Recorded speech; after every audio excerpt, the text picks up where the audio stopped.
మహాభారతం సులభ శైలిలో భీముని మీద పగ సాధించాలని. శరీరమంతా చెమటలు గ్రమ్మినా లెక్క పెట్టకుండా ఆవేశంతో ఇంకా చెట్టు మొదలు పట్టుకొని ఊపుతున్న భీముణ్ణి సమీపించి, ఒరేయ్ తిండిపోతా, నువ్వు మనిషివా రాక్షసునివా అని పిడికిలి బిగించి వెనుకపాటుగా భీముణ్ణి వెన్ను మీద పొడవబోయాడు దుర్యోధనుడు. కనురెప్పపాటులో మెరుపు మెరిసినట్లు భీమసేనుడు ప్రక్కకు తప్పుకున్నాడు.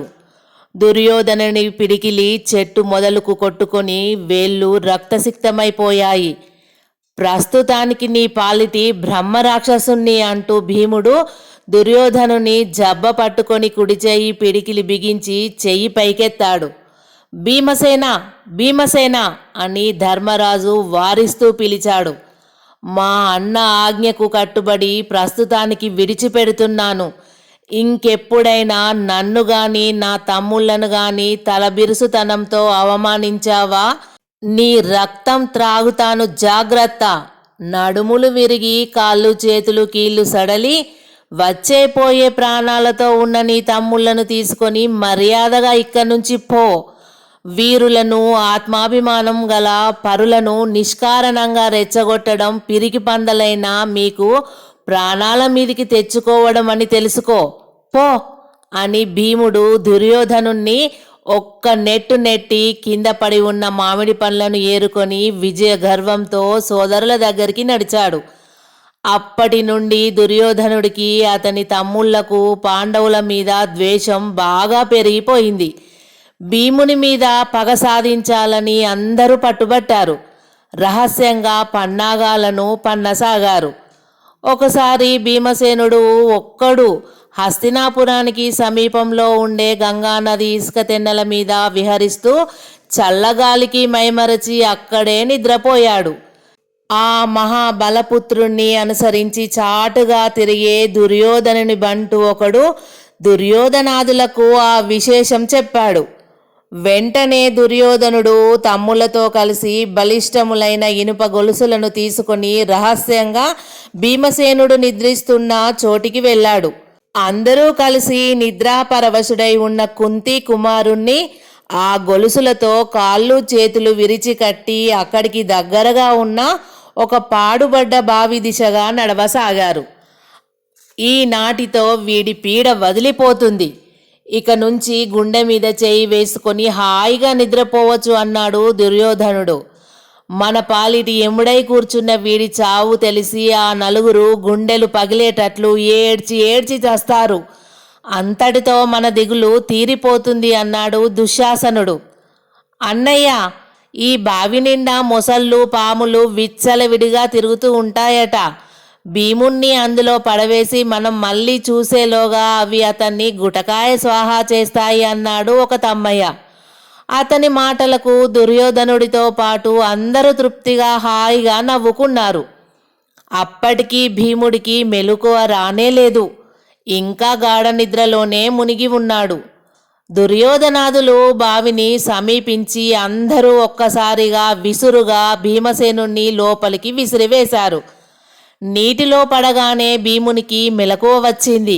అప్పటికే తనను చుట్టుముట్టడానికి నలుదిశల నుండి భీకరాకారాలతో నోళ్లు తెరుచుకొని వస్తున్న మొసళ్లను, క్రూర సర్పాలను చూశాడు.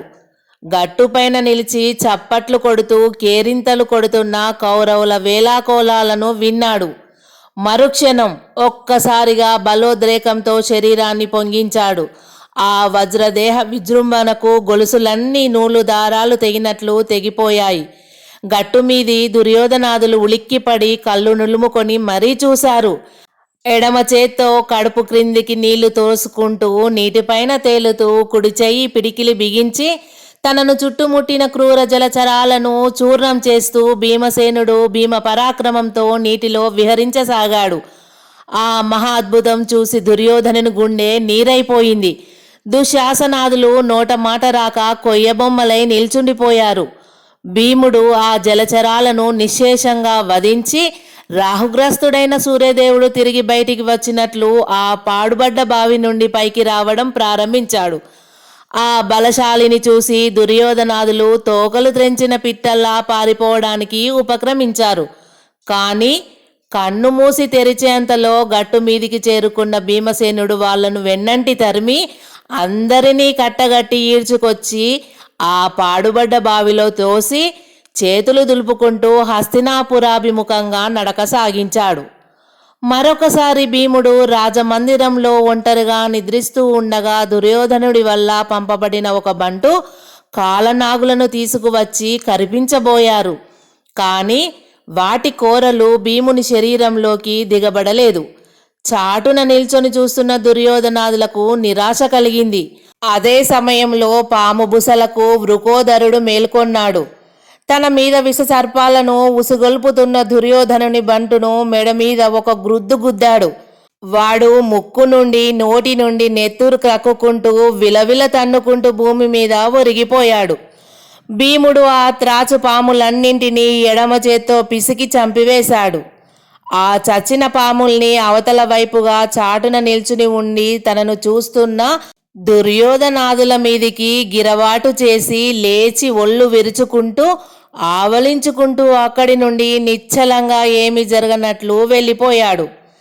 తన మీద పడిన చచ్చిన పాములను విదిలించుకుంటూ దుర్యోధనాదులు గ్రుడ్లప్పగించి దిగజారిపోతున్న గుండెలను పదిలపరుచుకుంటూ భీమసేనుని వంకే చూస్తూ ఉండిపోయారు.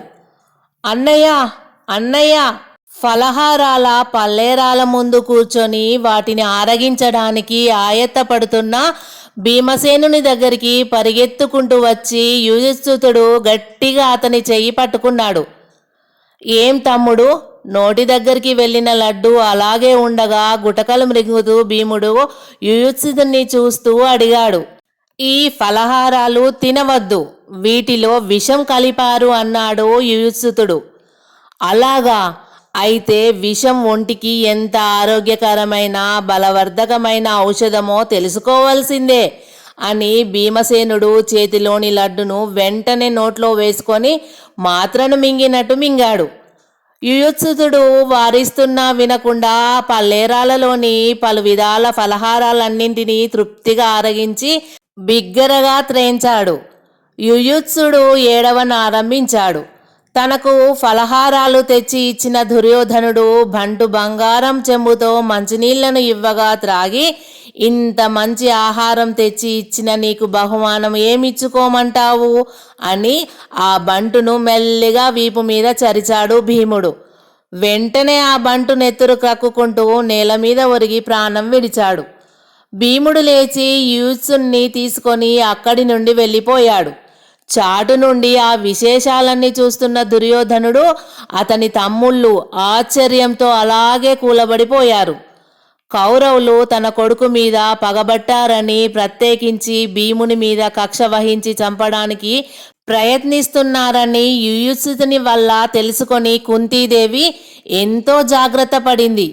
భీముణ్ణి ఒంటరిగా విడిచిపెట్టవద్దని ధర్మరాజుకు హెచ్చరిక చేసింది. తాను పన్నిన మాయోపాయాలు ఏవీ భీముని ముందు పనిచేయకపోవడంతో దుర్యోధనుడు చింతతో కృంగిపోయాడు. అటువంటి ప్రక్రియలకు అతడు చావడని, ఒకవేళ తన దురాగతం పెద్దలకు తెలిస్తే తనకే ప్రమాదమని భావించి తాత్కాలికంగా భీముని అంతం చేసే ప్రయత్నాన్ని విరమించుకున్నాడు దుర్యోధనుడు. కాలం గడవసాగింది. వయసు పెరుగుతున్న కొద్దీ దుర్యోధనునిలో పాండవుల మీద విద్వేషం కూడా పెరగసాగింది.